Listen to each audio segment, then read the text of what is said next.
दोस्तों, आज हम आपके लिए लेकर आए हैं एक ऐसी कहानी जो आपके रोंगटे खड़े कर देगी। कहानी एक अमेरिकन परिवार की है जो कि एक ब्रिटिश परिवार के बुलाने पर उनके फार्म हाउस में छुट्टियां मनाने के लिए चला जाता है। शुरुआत में तो सब कुछ ठीक था, लेकिन धीरे धीरे वहाँ का माहौल बहुत ही डरावना होने लगता है, क्योंकि उस परिवार की ऐसी ऐसी सच्चाइयां उनके सामने आती हैं जो उन्हें झंझोड़ कर रख देती हैं। अब उन्होंने वहाँ पर क्या देखा, ये तो आपको तभी पता चलेगा जब आप ये मूवी पूरी देखेंगे। सो बिना समय गवाए कहानी शुरू करते हैं। मूवी की शुरुआत में हम एक बच्चे को अपने पेरेंट्स के साथ कहीं कार में जाते हुए देखते हैं। दरअसल ये लोग इटली घूमने के लिए आए हैं, लेकिन इस बच्चे के चेहरे पर एक अजीब सी खामोशी नजर आ रही थी। फिर अगले दिन हम एक अमेरिकन फैमिली को देखते हैं जिनका नाम बेन और लुइस है। वो भी अपनी बेटी एग्निस के साथ इटली में छुट्टियां मनाने के लिए आए हैं। तभी बेन के पास एक पैडी नाम का आदमी आता है और उसके पास पड़ा खाली बेंच उठा कर ले जाता है। और ये वही ब्रिटिश परिवार है जो कि कल रात ही इस रिसोर्ट में आए थे। वो लोग काफी मस्ती कर रहे थे और बेन दूर बैठा बैठा उन्हें देख रहा था। तभी लंच के टाइम वहाँ पर बेन की फैमिली खाना खा रही थी। वहीं पर पैडी का परिवार भी बैठा हुआ था। फिर लंच के बाद बेन और लुइस घूमने निकल जाते हैं, लेकिन तभी एग्निस कहती है कि मेरा बनी खो गया है। दरअसल ये एग्निस का फेवरेट टॉय है, इसलिए लुइस उस बनी को ढूंढने के लिए बेन को भेज देती है। बेन एग्निस के बनी को कई जगह ढूंढता है, लेकिन उसे नहीं मिलता। फिर जैसे ही बेन वापिस आता है तो देखता है कि वो बनी एग्निस के पास था। दरअसल एग्निस का बनी पैडी की फैमिली को मिल गया था, इसलिए उन्होंने वो बनी वापिस एग्निस को दे दिया। इस बनी के बहाने इन दोनों फैमिली में पहली बार मुलाकात होती है।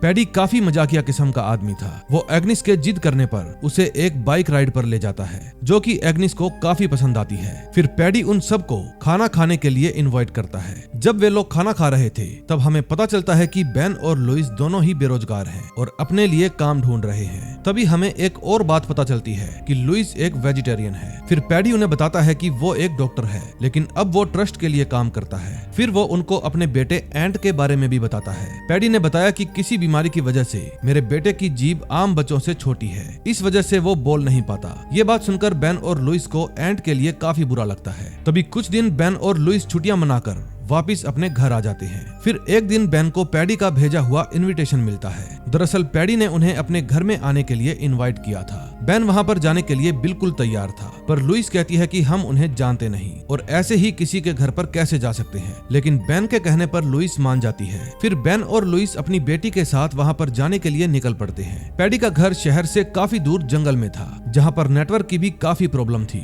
वहाँ पहुँचने के बाद पैडी उनका अच्छे से वेलकम करता है। फिर पैडी उनको उनका रूम दिखाता है, जो कि बहुत ही अच्छा था, लेकिन एग्निस को एंट के साथ रूम शेयर करना था, जिसकी हालत बहुत ही बुरी थी और एग्निस को ये रूम बिल्कुल भी पसंद नहीं आता। फिर डिनर में पैडी उनके लिए अपने फार्म हाउस की सबसे बढ़िया डक बनाता है। पैडी को पता था कि लुइस वेजिटेरियन है, लेकिन फिर भी वो जिद करके उसे डक खिला ही देता है और लुइस उसे कुछ भी नहीं कहती, चुपचाप उसे खा लेती है। दूसरी तरफ बेन जब बाहर कचरा डालने जाता है तो वहाँ पर एंट भी आ जाता है, जो बेन को अपना मुंह खोलकर दिखाता है। वो देखता है कि एंट के मुंह में जीभ ही नहीं थी। इतने में पैडी वहाँ पर आता है और उसे अंदर ले जाता है। फिर रात में सोते वक्त लुइस देखती है कि उनकी बेडशीट बहुत ही ज्यादा खराब है। फिर वो बेन को कहती है कि मुझे यहाँ पर कुछ ठीक नहीं लग रहा, क्योंकि डॉक्टर के घर पर इतनी गंदगी कैसे हो सकती है। फिर बेन उसे समझाता है कि गाँव में ऐसा ही होता है। जब वे दोनों आपस में बातें कर ही रहे थे तभी वहाँ पर एग्निस भी आ जाती है, क्योंकि उसे ऊपर नींद नहीं आ रही थी। फिर वो लुइस और बेन के साथ ही सो जाती है। फिर अगले दिन पैडी उन सबको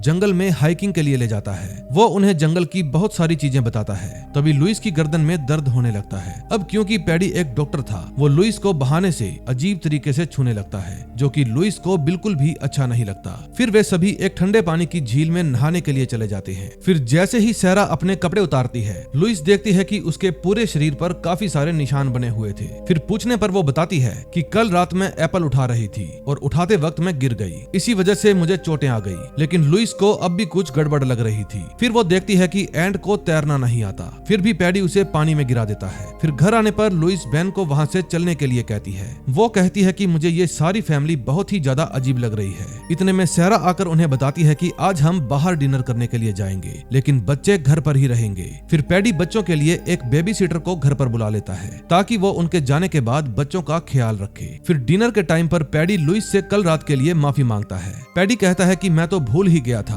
कि तुम वेजिटेरियन हो। लेकिन थोड़ी ही देर बाद उन दोनों में फिश को लेकर बहस हो जाती है। तभी बेन उन्हें चुप करवाने के लिए कोई और बात छेड़ देता है। दूसरी तरफ एंट एग्निस को पैडी के कमरे में ले जाकर कुछ घड़ियां दिखाता है। तभी वो उसे एक घड़ी दिखाने लगता है जिस पर एक एड्रेस लिखा हुआ था। दरअसल एंट एग्निस को कुछ बताने की कोशिश कर रहा था, लेकिन एग्निस कुछ भी समझ नहीं पाती। तभी डिनर के वक्त पैडी और सियारा लुइस और बेन के सामने गलत हरकतें करने लगते हैं, जिसके कारण लुइस काफी अनकंफर्टेबल महसूस करती है। फिर खाना खाने के बाद जब बिल देने की बारी आती है तो पैडी बिल बेन को दे देता है, जो कि काफी अजीब था क्योंकि बिल तो पैडी को ही पे करना चाहिए था क्योंकि उसने ही इन्हें खाने पर इनवाइट किया था। दूसरी तरफ घर में एंट एग्निस को अपने शरीर के निशान दिखाता है, लेकिन जैसे ही उन्हें लगता है कि कोई ऊपर आ रहा है तो वे दोनों सोने का नाटक करते हैं। फिर डिनर से आने के बाद बेन और लुइस जब अपने रूम में जाते हैं तो दोनों में बहस हो जाती है क्योंकि लुइस ने एक बार बेन को चीट किया था और उसके बाद से ही दोनों एक दूसरे से काफी दूर हो गए। लेकिन बेन अभी भी लुइस को पहले जितना ही प्यार करता है और फिर वे दोनों गले लग जाते हैं। जब दोनों अपने रूम में थे तो उन्हें बाहर से कोई देख रहा था। फिर रात में जब लुइस अपनी बेटी एग्निस को रूम में देखने जाती है तो एग्निस अपने बिस्तर पर थी ही नहीं। ये देखकर लुइस काफी ज्यादा घबरा जाती है। फिर जैसे ही वो पैडी और सियारा के कमरे में जाती है तो देखती है कि एग्निस वहां पर सोई हुई थी। ये देखकर लुइस को बहुत ही ज्यादा अजीब लगता है क्योंकि दोनों ने कपड़े भी नहीं पहने हुए थे। फिर वो एग्निस को उठाकर अपने रूम में ले आती है और बेन को वहां से चलने के लिए कहती है। फिर दोनों अपनी कार में बैठकर वहां से निकल पड़ते हैं। तभी वहां से जाते वक्त रास्ते में एग्निस उसे बताती है कि उसका बनी वहीं पर रह गया है। फिर वो उसे वापस लाने की जिद करती है, लेकिन बेन वापस जाने के लिए बिल्कुल भी तैयार नहीं था। तभी बातों बातों में उनका एक ट्रक के साथ एक्सीडेंट भी होते होते बचता है। फिर एग्निस इतनी ज्यादा जिद करती है कि उन्हें वापस जाना ही पड़ता है। फिर वहां पर पहुंचने के बाद पैडी उन्हें कहता है कि तुम हमें बिना बताए क्यों चले गए थे। फिर बेन इधर उधर की बातें करके बहाने बनाने लगता है, लेकिन लुइस सीधा सीधा कहती है कि कल रात मेरी बेटी तुम्हारे कमरे में थी, जो कि मुझे बिल्कुल भी पसंद नहीं आया। फिर सियारा उन्हें बताती है कि हमारी भी कभी एक बेटी हुआ करती थी, लेकिन जब वो 12 हफ्ते की हुई तब उसकी मौत हो गई। ये सुनकर लुइस को बहुत ही बुरा लगता है और फिर वे उनके फोर्स करने पर वहीं पर रुकने का मन बना लेते हैं। तभी नेक्स्ट डे जब एग्निस और एंट एक दूसरे के साथ बैठे थे तो एंट छुपकर एग्निस को एक पर्ची पर कुछ लिख कर देता है। दरअसल वो उसे कुछ बताना चाहता था, लेकिन एग्निस उसकी राइटिंग ही समझ नहीं पाती। इतने में वहां पर सियारा आ जाती है, जिससे डरकर एंट वो पर्ची खा जाता है। ये देखकर एग्निस को काफी अजीब लगता है। फिर वो अपनी माँ को भी इसके बारे में बताती है। दूसरी तरफ पैडी और बेन दोनों एक साथ बैठे बातें कर रहे थे। तभी पैडी बताता है कि मैं तुम्हारे दिल में जो भी दर्द है उसे दूर कर सकता हूँ। फिर वे दोनों एक पहाड़ की चोटी पर जाकर खूब चिल्लाते हैं। फिर घर आने के बाद सभी लंच की तैयारी कर रहे थे, लेकिन खाना बनाते वक्त लुइस की उंगली कट जाती है। क्योंकि पैडी एक डॉक्टर था, इसलिए बेन उसे पट्टी बांधने के लिए कहता है। फिर पैडी उन्हें बताता है कि मैं डॉक्टर नहीं हूँ, मैं तो बस अनजान लोगों के साथ दोस्ती करने के लिए थोड़ा बहुत झूठ बोल देता हूँ। ये बात सुनकर बेन और लुइस दोनों हैरान हो जाते हैं। तभी पैडी उन्हें कहता है कि मैं तो तुम्हारे साथ मजाक कर रहा था। ये सुनकर बेन और लुइस की सांसों में सांस आती है। तभी लंच के वक्त सियारा एग्निस को बार बार सही से खाना खाने के लिए कहती है, जिसके कारण एग्निस उससे अनकंफर्टेबल हो जाती है। ये बात लुइस को भी अच्छी नहीं लगती। फिर सियारा और लुइस के बीच में थोड़ी सी बहस हो जाती है। तभी बेन सभी का मूड ठीक करने के लिए एग्निस और एंट को नाचने के लिए कहता है। नाचते वक्त एंट के स्टेप्स एग्निस के साथ मैच नहीं कर रहे थे, जिस वजह से पैडी उसे बहुत डांटता है और उसके मुंह पर एक चम्मच भी फेंक कर मारता है। ये चीज लुइस और बेन को बिल्कुल भी अच्छी नहीं लगती। फिर लंच के बाद लुइस बेन को अभी की अभी यहाँ से चलने के लिए कहती है। फिर सियारा उन्हें कहती है कि जब पैडी उठ जाएगा तो उसे मिलने के बाद ही तुम यहाँ से चले जाना, नहीं तो पैडी मुझ पर बहुत गुस्सा करेगा। ये बात सुनकर लुइस मान जाती है। तभी हम एंट को देखते हैं, जो सोते हुए पैडी के पास से चुपके से उसकी चाबियां उठा लाता है और अपनी बॉल लेकर बाहर आ जाता है। वो बॉल खेलने के लिए एग्निस को एक कमरे में ले जाता है। फिर अंदर जाते ही वो देखते हैं कि वहाँ पर बहुत सारा अलग अलग सामान पड़ा हुआ है। ऐसे लग रहा था जैसे ये सारा सामान अलग अलग लोगों का है। तभी एंट उसे एक डायरी दिखाता है, जिसके अंदर बहुत सारे लोगों की तस्वीरें लगी हुई थी। फिर एंट एग्निस को उन दोनों की तस्वीरें और उनके बच्चों की तस्वीरें भी दिखाता है और फिर वो उसे अपने माँ बाप की फोटो दिखाता है। ये सब देखकर एग्निस समझ जाती है, दरअसल पैडी और सियारा दोनों सीरियल किलर हैं और अलग अलग लोगों को अपने घर में बुलाकर उन्हें मारकर उनके सामान को चुरा लेते हैं। यानी कि एंट भी उनका बेटा नहीं था और उसके माँ बाप को भी मार दिया गया था। और अब बारी थी एग्निस की। फिर एग्निस जल्दी से फोन में उस डायरी की तस्वीर खींच लेती है ताकि वो ये अपने माँ बाप को दिखा सके। फिर बाहर आकर वो एक प्लान बनाती है जिससे कि उसे लुइस के साथ कुछ अकेला वक्त मिल जाए। फिर वो खुद का ही खून निकालकर उसे अपने कपड़ों पर लगा लेती है, जिसको देखकर वहाँ पर बैठे सभी लोगों को लगता है कि एग्निस को उसके फर्स्ट पीरियड आए हैं। फिर कपड़ों पर लगा खून देखकर लुइस उसे अंदर ले जाती है। फिर अंदर जाते ही एग्निस वो सारी तस्वीरें अपनी माँ को दिखाती है। ये देखकर लुइस भी काफी ज्यादा परेशान हो जाती है। तभी बाहर जब पैडी अपने अंडरग्राउंड बंकर को देखता है तो उसे भी शक हो जाता है। तभी लुइस बहाना बनाकर बेन को भी कमरे में ले आती है और उसे सब कुछ बता देती है। उसने अपनी सेफ्टी के लिए एक चाकू भी अपने पास रख लिया था। फिर वो प्लान बनाते हैं कि वो एग्निस के फर्स्ट पीरियड का बहाना बनाकर यहाँ से निकल जाएंगे। फिर लुइस एग्निस को समझाती है कि तुम बाहर जाकर बिल्कुल नॉर्मल बिहेव करना ताकि पैडी को हम पर शक ना हो। फिर वॉशरूम से बाहर आकर सभी लोग नॉर्मल बिहेव करने लगते हैं, लेकिन पैडी को उनके चेहरे पर डर साफ साफ नजर आ रहा था। अब बेन और लुइस दोनों पैडी की फैमिली को अलविदा कहकर वहाँ से बाहर आ जाते हैं। तभी बाहर आकर वो देखते हैं कि उनकी कार का टायर पंक्चर है। ये देखकर दोनों और भी ज्यादा घबरा जाते हैं। फिर लुइस बेन को कहती है कि हम लोग कार को ऐसे ही ले जाएंगे। फिर जब वे अंदर बैठने वाले थे तभी पैडी उन्हें बताता है कि उनकी कार का टायर पंक्चर है। फिर बेन पैडी को सर्विस वालों को फोन करने के लिए कहता है, लेकिन पैडी कहता है कि मेरे होते हुए तुम्हें सर्विस वालों की क्या जरूरत है, ये टायर तो मैं ही सही कर दूंगा। फिर वो बेन को किट लाने के लिए अंदर ले जाता है। बेन और लुइस इतने घबराए हुए थे कि वो पैडी को मना ही नहीं कर पाए, लेकिन पैडी उनका टायर ठीक कर देता है। तभी पैडी उन्हें एग्निस के बनी के बारे में याद दिलाता है जो कि किसी ने छत के ऊपर टांग दिया था। फिर पैडी जल्दी से जाकर सीढ़ी लेकर आता है और बेन को उस पर चढ़कर एग्निस के बनी को उतारने के लिए कहता है। ये देख बेन काफी ज्यादा डरा हुआ था क्योंकि उसे डर था कि कहीं उसके ऊपर चढ़ते ही पैडी सीढ़ी को गिरा ना दे, लेकिन फिर भी बेन डरते डरते उसके ऊपर चढ़ जाता है ताकि उन्हें उसके ऊपर शक ना हो। फिर पैडी बेन को नहीं गिराता और वो आराम से बैनी को नीचे उतार लेता है। फिर वहाँ से जाते वक्त बेन झूठे मन से पैडी को कहता है कि अगर तुम कभी भी लंदन आओ तो हमारे घर पर जरूर आना। फिर पैडी लुइस से पूछता है कि सच सच बताओ, क्या तुम हमें लंदन बुलाना चाहती हो? फिर लुइस खुद को रोक नहीं पाती। वो कहती है नहीं, हम तुम्हें वहाँ पर कभी भी नहीं बुलाएंगे क्योंकि यहाँ से जाने के बाद मैं और बेन डिवोर्स लेने वाले हैं। ये बात सुनकर पैडी उनकी तारीफ करता है क्योंकि उन्होंने सच बोला था। फिर जब वो तीनों अपनी कार में बैठकर वहाँ से निकल ही रहे थे तभी पैडी एंट को धक्का मारकर पानी में गिरा देता है। अब क्योंकि एंट को तैरना नहीं आता था इसलिए बेन जल्दी से अपनी कार से उतरकर पानी में कूद जाता है। फिर जैसे ही बेन एंट को बचाकर पानी से बाहर आता है तो देखता है कि पैडी ने लुइस और एग्निस को पकड़ रखा है। फिर पैडी उन सबको अंदर ले जाकर बंदी बना लेता है। सबसे पहले वो लुइस के अकाउंट में जितने भी पैसे थे वो उन सभी पैसों को अपने अकाउंट में ट्रांसफर कर लेता है। फिर वो बेन को कहता है कि मैंने तुम्हारी कार को बेचने के लिए भी एक आदमी को ढूंढ लिया है और तुम्हारे मरने के बाद एग्निस के स्कूल में मेल कर दूंगा कि आज के बाद एग्निस स्कूल में नहीं आएगी। फिर बातों बातों में पैडी एक इंजेक्शन भर लेता है। फिर जब वो इंजेक्शन को लुइस को लगाने ही वाला था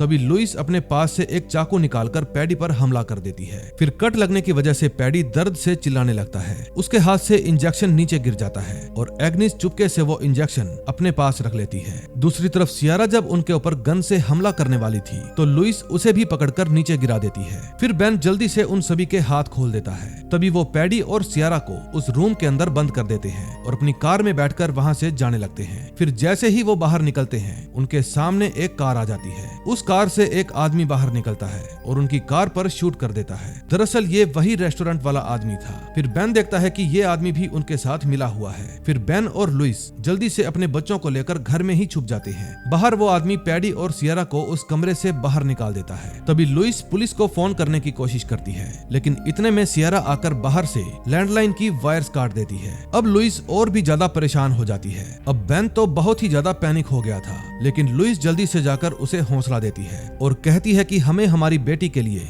यहाँ से निकलना ही होगा। इतने में सियारा बाहर से घर की सारी लाइट्स ऑफ कर देती है जिससे कि घर में बिल्कुल अंधेरा हो जाता है। तभी बेन और लुइस एक प्लान बनाते हैं कि वो एक शराब की बोतल में आग लगाकर उसे बाहर खड़ी कार में फेंक देंगे ताकि जब उसमें ब्लास्ट होगा तो कोई तो उन्हें बचाने जरूर आएगा। फिर वे लोग एंट और एग्निस को एक अलमारी के अंदर बंद कर देते हैं और खुद पैडी और सियारा से लड़ने के लिए सामान ढूंढने लगते हैं। तभी लुइस को एक एसिड की बोतल मिलती है और बेन एक हथौड़ा उठा लेता है। इतने में वो रेस्टोरेंट वाला आदमी छत से घर के अंदर आ जाता है। फिर बेन और लुइस को भी छत पर किसी के होने का एहसास होता है, इसलिए बेन उसे देखने के लिए चला जाता है। अब बाहर खड़ा पैडी भी दरवाजा तोड़कर अंदर आ जाता है। जब वो अंदर आता है तो उसे लुइस की आवाज सुनाई देती है। फिर जब वो दरवाजा खोलने की कोशिश करता है तो लुइस उसे ऐसा करने नहीं देती और उसके हाथ में एक चाकू घुसा देती है। अब सियारा भी अंदर आ चुकी थी, लेकिन जब पैडी दरवाजा खोलकर देखता है तो लुइस उसे वहाँ पर नहीं मिलती। इतने में अलमारी के अंदर छुपे एंट को खांसी आ जाती है और पैडी भी वो आवाज सुन लेता है। फिर पैडी जब वो अलमारी खोलकर देखता है तो उसे वहाँ पर एग्निस का फोन मिलता है। इतने में दूसरी अलमारी में छुपी लुइस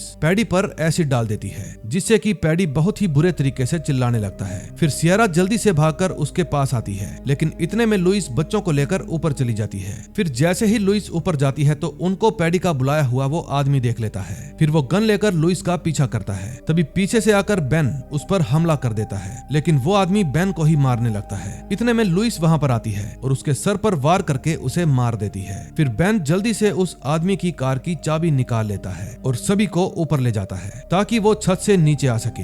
दूसरी तरफ पैडी सियरा को उनके पीछे जाने के लिए कहता है। फिर जैसे ही बेन अपनी बेटी एग्निस को छत से नीचे उतारने लगता है, इतने में पीछे से सियरा भी वहाँ पर आ जाती है, लेकिन उसके गोली चलाने से पहले ही लुइस उसे मारकर नीचे गिरा देती है। सियरा जब नीचे गिरती है तो उसके टकराने से वो सीढ़ी भी नीचे गिर जाती है। अब एग्निस भी नीचे गिरने वाली थी, लेकिन बेन उसे पकड़कर खींच लेता है। अब सीढ़ी के अलावा उनके पास नीचे जाने का कोई भी रास्ता नहीं था, इसलिए बेन नीचे कूद जाता है। ज्यादा ऊंचाई से कूदने की वजह से बेन की एक लात टूट जाती है, पर फिर भी वो दर्द को सहन करते हुए उस सीढ़ी को वापस लगा देता है और फिर वो सभी आराम से नीचे आ जाते हैं। फिर बेन एग्निस को गाड़ी के पास छुपने के लिए कहता है, लेकिन बीच रास्ते पैडी उसे पकड़ लेता है। फिर जब वो सियरा को मरा हुआ देखता है तो उसे और भी ज्यादा गुस्सा आ जाता है। फिर लुइस उसके सामने एग्निस को छोड़ने के लिए मिन्नतें करने लगती है, लेकिन वो तो एग्निस को फिर भी नहीं छोड़ता। वो कहता है कि तुमने मेरी बीवी को मार दिया, अब से तुम्हारी बेटी मेरी बीवी बनकर रहेगी। लेकिन इतने में एग्निस उसे इंजेक्शन लगा देती है, जो कि उसने अपने पास छुपाया हुआ था। उस इंजेक्शन की डोज इतनी स्ट्रॉन्ग थी कि उसके लगते ही पैडी जमीन पर गिर जाता है। तभी एंट का गुस्सा उसके ऊपर फूट पड़ता है। फिर वो एक पत्थर लेकर पैडी के सिर पर तब तक मारता रहता है जब तक पैडी पूरे तरीके से मर नहीं जाता, क्योंकि पैडी ने उसके माता पिता को मार दिया था। इसके बाद वो सभी कार में बैठकर वहाँ से चले जाते हैं और जाते वक्त एंट को भी अपने साथ ले जाते हैं। अब से एंट भी उनका बेटा बनकर रहेगा और इसी के साथ इस मूवी का एंड हो जाता है। दोस्तों, मूवी का नाम था स्पीक नो इविल। अगर आपको ये मूवी अच्छी लगी हो तो प्लीज अपने दोस्तों के साथ शेयर करना और हमारे चैनल को सब्सक्राइब करना। हम मिलेंगे नेक्स्ट वीडियो में। Till then, bye bye.